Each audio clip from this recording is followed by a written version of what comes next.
Bora, Fel, pra análise do Zé Liso, do pessoal da ESPN. Coringão 3-0 em cima do Vasco. Era pra ter sido muito mais, hein? Se não fosse os 2 gols anulados. Talvez o último ali, o quarto gol, que seria o quarto gol, né? Eu acho que não foi pra ter sido anulado. Porém, Daronco é horrível, a gente sabe disso. Mas, primeira vitória do Coringão, importante pra sequência do campeonato, pra quarta-feira, pra recuperar a confiança depois da derrota no meio de semana. Então, deixa seu like, inscreve no canal, ative o sininho pra você não perder nada do Coringão. Então, sem mais enrolações, bora pro vídeo. E da vitória do Corinthians, que teve 2 gols anulados, mas venceu o Vasco, Zé.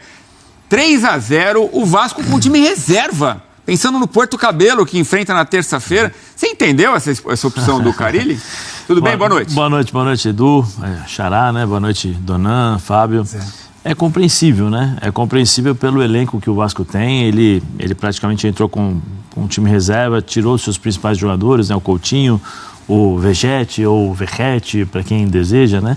E entra praticamente para segurar, eu acho que o jogo. Só que não contava que o Corinthians em 2 ataques fizesse os 2 gols e depois passasse a administrar e tomar conta do jogo, né? O time do Corinthians é um time maduro quando joga com esse meio campo. É um meio campo mais técnico, porque jogou com o Bidon, com o Ranieri e com o Carrijo. O Carrijo de forma inteligente, entendendo o posicionamento do Vasco, né? O Vasco no 4-4-2, e aí ele teria essa dificuldade, o Vasco não conseguia pressionar a saída de bola. E o Coronado, né, Zé?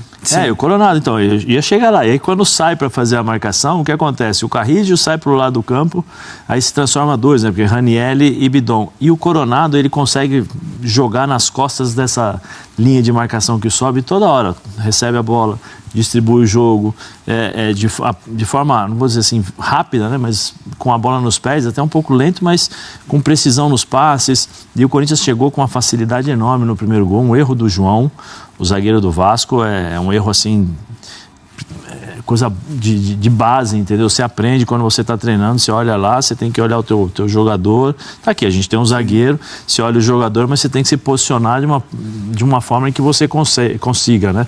Fazer a cobertura aqui e ao mesmo tempo você ter força para cortar aqui. Aí o lateral também não ajuda, não volta na marcação para fechar as costas. Aí o Memphis, genial, né? Com um passe só de peito, coloca o Yuri Alberto na cara do gol, 1-0, e depois o Corinthians deitou e rolou e controlou o jogo. No segundo tempo, com as mudanças, teve um pouquinho mais de jogo, mas o Corinthians praticamente administrou o segundo tempo. A gente já vai ver os lances, inclusive os lances polêmicos, né? Poderia ser uma goleada importante ali, 5-0, né? Com 2 gols anulados. Tem uma discussão no lance do impedimento, se houve a participação ali no lance ou não do Yuri Alberto. Mas vamos aos lances. 3-0 para o Corinthians em Itaquera. Dá uma recuperada, né? Porque o Corinthians perde na Sul-Americana. E, aliás, essa semana tem um compromisso difícil o Corinthians contra o líder do campeonato colombiano. Ô, Fábio, quer dizer que o Corinthians tá indo bem nas competições brasileiras, mas não tanto nas sul-americanas. Parece que são 2 times diferentes, Fabião. Não, se recupera até pelo jogo que fez, né, no meio de semana. Um jogo muito abaixo do que se espera do Corinthians, principalmente jogando dentro da sua casa, né? Então, um resultado que chamou a atenção negativamente para o clube, até pela formação tática também do Ramon, né? Porque o Corinthians, quando joga com 3 homens de frente, hoje tem um pouco mais de dificuldade para criar jogadas, até no sistema de marcação. E aí o Ramon volta hoje com 4 homens no meio, né? Com 3 homens de um pouco mais marcação. Lógico, o Carrijo, o Bidon tem liberdade também para chegar à frente. Ô, Capetas, dá licença. Vamos lá. Olha o nervosismo do Memphis, hein? Não, os 2 lances, né, Edu? Seja na ajeitada que ele dá pro Yuri Alberto no primeiro gol, a tranquilidade, né, de ajeitar a bola, uma assistência com o peito e deixando quase que perfeita a bola pro arremate do Yuri, e a tranquilidade dele na questão do segundo gol. Foi um dos melhores jogos do Memphis, do Corinthians? Foi um jogo que chama bastante atenção, Edu. Ele estava sendo cobrado, né, em algumas atuações, a baixa intensidade, né, há 6 jogos que não fazia gols. Esse é o gol anulado, né? Esse é o gol anulado. É uma bela jogada dele também, né? A tranquilidade que ele tem de encontrar o Bidu ali na assistência. Então, assim, foi um ótimo jogo do Memphis, mas se os gols que foram anulados eles não fossem, né? Acho que seria uma atuação aí para o torcedor corintiano não esquecer. Um jogador importante, tecnicamente diferente, hoje muito mais interessado na partida, a movimentação, com relação à observação também da movimentação dos seus companheiros. E aí, é isso. Olha, é isso. Ele sabe demais, né? Ele sabe demais, tecnicamente. Dá até dó de ver um gol desse anulado, hein? Sim. E aí tem a dúvida com relação ao início da jogada, ao impedimento. Mas assim, se a gente for colocar um destaque, acho que todos nós vamos colocar o Memphis como esse destaque pela bela atuação que ele teve no jogo de hoje. E aí tem a questão do Vasco também, que, enfim, tecnicamente foi muito inferior ao Corinthians, sentiu falta dos seus principais jogadores, né? Principalmente ali do Coutinho e do Verratti, na questão de criação e jogadas ofensivas, mas nada disso tira o brilho dessa vitória hoje dentro da arena pela parte corintiana.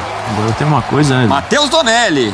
Daqui a pouco a gente vai falar do Hugo Souza, aliás, personagem do Bola da Vez neste sábado, colado nesse Sport Center, aquela mesa redonda bacana, aquela entrevista que você conhece há muito tempo com o goleiro corintiano.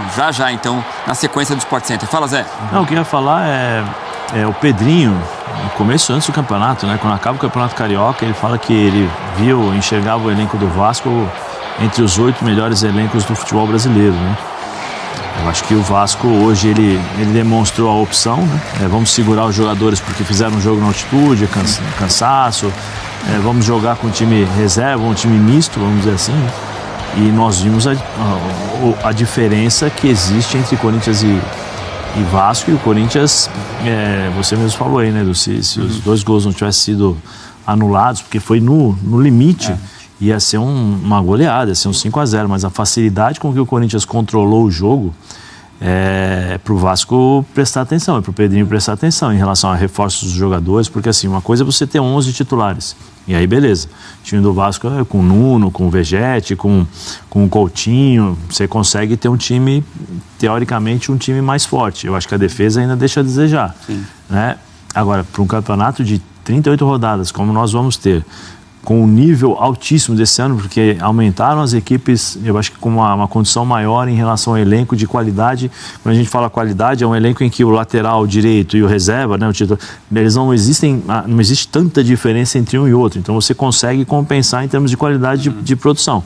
O time do Vasco, eu acho que vai ter problemas, e ele deixou claro, né? Vamos escolher as Copas. Isso. O problema é esquecer o Campeonato Brasileiro, jogar as Copas, e quando vê o Campeonato Brasileiro, um jogo, você perde, tem uma derrota. Segunda derrota são 6 pontos. Uma terceira derrota ou um empate, você tem 7 pontos, vamos dizer assim. O Vasco precisa tomar cuidado com isso. O Vasco que estava vencendo o jogo até o final, contra o Melgar, né? Sim. E toma um empate com 2 gols no finalzinho da partida. Então pensa na Sul-Americana. Já a gente vai ouvir o Fábio Carille, vai ouvir o Ramon, que foi expulso por reclamação no segundo gol anulado. E vamos ouvir Carlos Eugênio Simon, exatamente para falar desses lances de arbitragem, dessas polêmicas. Já o Simon está por aqui. Ô Donan, mas eu queria ouvi-lo sobre essa possível... O que a gente vai ouvir do Fábio Carille daqui a pouco, porque dá muita curiosidade, né? Um jogo contra o Corinthians, um jogo difícil em Itaquera, e ele poupa boa parte do elenco, os principais nomes, né? O Nuno, super elogiado, recém-chegado, mas estava no banco. Aí o Payet tem a chance de jogar... E tem dificuldade ali para enfrentar o Corinthians, né? Eu acho que não dá nem para falar que foi um time misto do Vasco. Time reserva. Time reserva. São 8 reservas ali, né? Mais o Léo Jardim, João Vitor e o Piton, né? Foram os titulares. Acho uma opção exagerada e arriscada, até para o momento que o Carille está vivendo no Vasco, que é um momento de muita pressão, porque ele até agora não conseguiu formar uma equipe organizada, equilibrada, segura defensivamente, e ele foi muito mal no jogo de meio de semana contra o Melgar. Na altitude, ele botou 7 na linha defensiva, entregou o meio campo, não impediu nenhum tipo de cruzamento, a base do cruzamento na bola aérea, e tomou 3 gols dessa forma, acabou desperdiçando 2 pontos. E hoje ele, ao meu ver, poderia ter mesclado mais. Obviamente, o que ele vai dizer você teve um jogo, desgaste, até o Peru, altitude, volta para São Paulo, tem um jogo importante na terça-feira contra o limitado Puerto Cabello, mas que o Vasco precisa vencer, para tentar a liderança do seu grupo na Sul-Americana. Beleza. Você poupar o Coutinho, que é um jogador que você tem que ter um cuidado maior na parte física, você poupar um Verratti, que é um veterano, faz sentido. Mas você poupar 8 jogadores titulares, eu acho muita coisa. É claro que deve ter uma explicação até fisiológica para isso, né? Tem aquele teste CK que diz a propensão do cara ter uma contusão muscular. Mas é isso, é muita gente poupada para um jogo contra um time venezuelano que a gente conhece já de outras competições, o Puerto Cabello, que é limitado. Sim. Provavelmente o Vasco vai encarar numa boa. Dava para mesclar o próximo jogo, né? Sim. Mais, né? Ainda mais enfrentando o Corinthians, que é um time que vai brigar na parte de cima da tabela. Esse sim é um clube que tem um elenco de G8. O Vasco não tem um elenco de G8. Essa declaração do Pedrinho não é uma declaração verdadeira. Eu acho que o elenco do Vasco, até do ano passado para esse, ele deu uma leve melhorada. Eu acho que o Vasco, se ele levar a sério o Campeonato Brasileiro e focar também como uma prioridade, ele pode tentar ficar ali no meio de tabela. Né? Principalmente quando ele tem o time titular jogando dentro de São Januário, é um time mais difícil de ser batido. Como venceu o Santos. Como venceu o Santos no primeiro jogo ali. Mas a atuação de hoje, a verdade mesmo um time desconfigurado, mesmo um time com várias reservas, ela foi vergonhosa. Sim. O Corinthians ele não teve uma atuação brilhante. O Corinthians não precisou fazer muito para fazer 5 gols no Vasco, que 2 foram anulados. Então o Vasco foi desorganizado, com a posse de bola extremamente lento, não conseguindo criar grandes oportunidades. Um time muito passivo na hora da marcação, abrindo completamente seu sistema defensivo. Às vezes parecia um ritmo de treino do Corinthians, trocando passe, envolvendo. E o meio-campo do Corinthians muito técnico, né?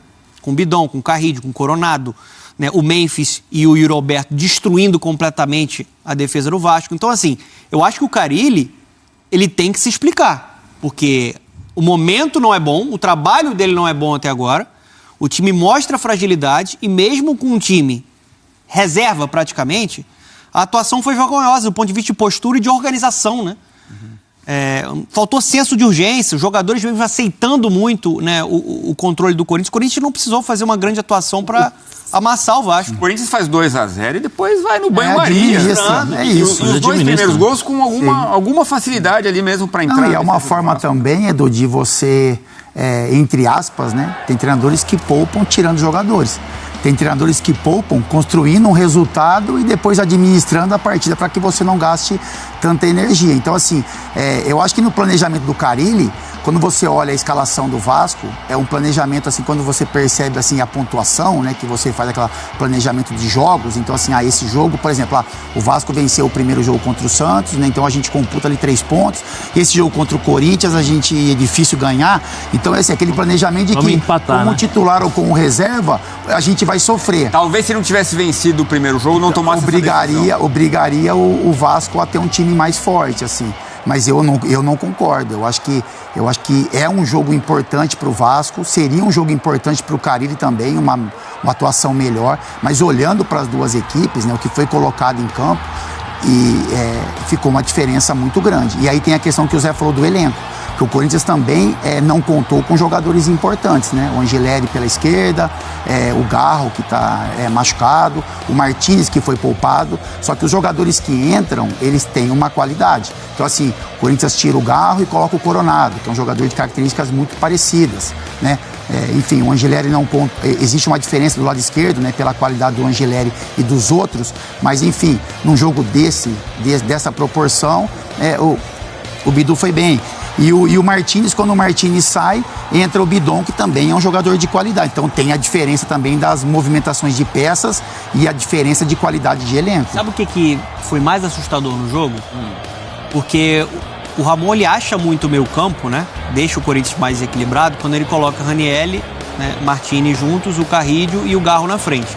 E o Martínez e o Garro, eles deixam o Corinthians mais intenso. Ganha na parte física porque o Garro, ele é muito mais competitivo do que o Coronado, né? O Coronado é um jogador mais técnico. Hoje o Corinthians teve um meio-campo absolutamente técnico, com Bidon, com Carrillo, com Coronado, que não é um cara de muita pegada, sem a bola ele compromete. E Ranieri. Só tinha o Ranieri. Mesmo assim, a diferença de intensidade desse Corinthians pro Vasco foi abissal. Abissal de atitude, né? Eu acho que a forma também, a questão do sistema tático, o que dava pra ver ali, o Vasco tentou, de certa forma, ele esperava até o meio campo pra fazer pressão, né, no Corinthians. Né? Quando o Corinthians saía com essa bola pelos lados, principalmente assim, pelo lado direito, o Tietê saía pra fazer a marcação, o Ranieri vinha por dentro. Então gerava uma situação de incerteza nos jogadores, se um ia marcar o Ranieri ou ia ficar. Aí quando tinha essa incerteza, a bola tocava no Ranieri, Ranieri virava o jogo.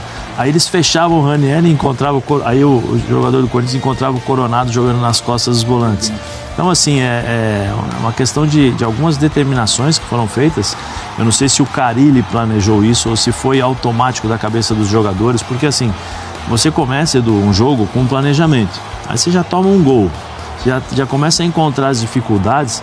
Aí você quer tomar atitude para não ficar passando, não vou dizer vergonha, mas para você não ficar correndo errado o tempo todo. O 7-1 que o diga. Sim, e aí você começa a tomar atitudes, né? Eu quero sair para fazer essa marcação, mas só que ao mesmo tempo o cara que está atrás de você, que deveria te acompanhar, não acompanha. Aí você tem essa dúvida por causa do posicionamento, né? Porque assim, hoje é tudo, se você reparte as partes do campo, né? Você tem as superioridades numéricas, ou 3 contra 2, né? Ou 4 contra 3, 2 contra 1, em todas as partes. Onde é fácil, você percebe onde tiver a bola, você começa a prestar atenção nisso. E o time do Corinthians gerava essa superioridade numérica o tempo todo. O Carrillo, né, o Carrillo, ele começa por dentro, né, que o Corinthians posiciona o Ranieri centralizado, o Carrillo começa por dentro.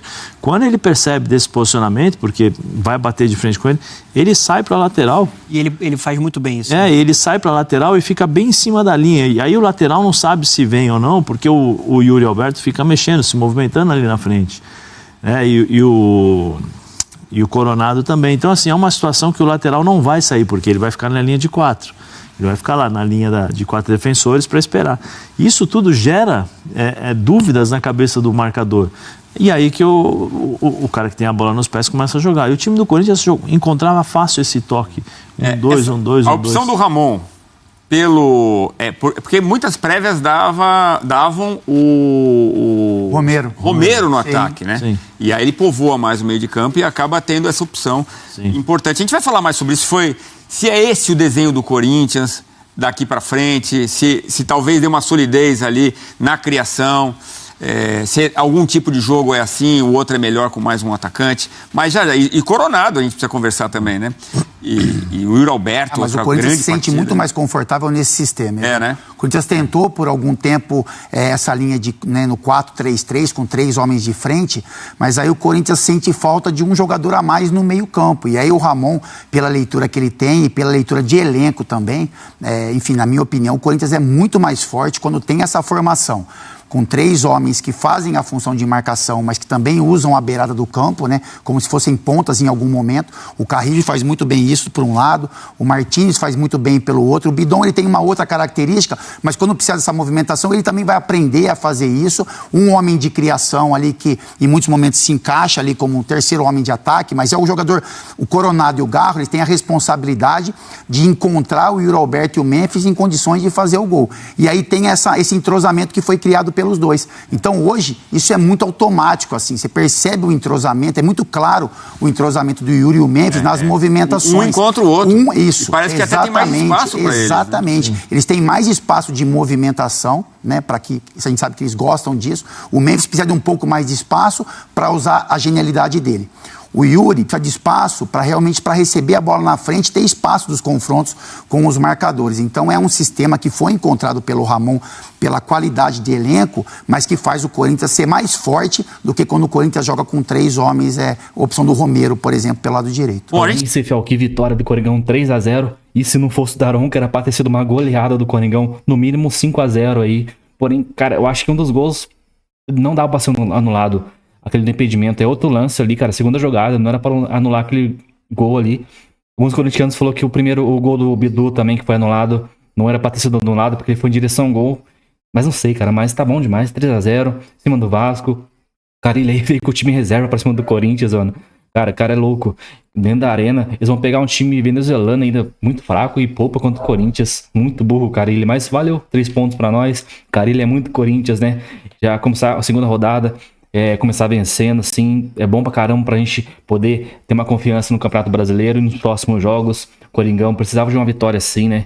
E aí o Coronado entrou como titular, não gostei muito, cara, ele errou muita jogada, errou muitos passes, principalmente no primeiro tempo, não sei se ele tava afobado, se ele tava sem confiança. Então ele errou os lances, tipo assim, ele sozinho, teve uma bola que tava sozinho, era só tocar pro Yuri Alberto, ele deu uma canelada na bola e tocou no pé do zagueiro do Vasco. Então eu acho que ele tá perdendo pouca confiança, cara, porque ele tem qualidade. No passado a gente viu mesmo ele sendo reserva, mas parece que não sei o que tá acontecendo, cara. É muito difícil saber o que acontece dentro do vestiário, dentro do campo do Corinthians. Então, Mas que vitória, 3-0. Coringão, Depay também jogou muita bola.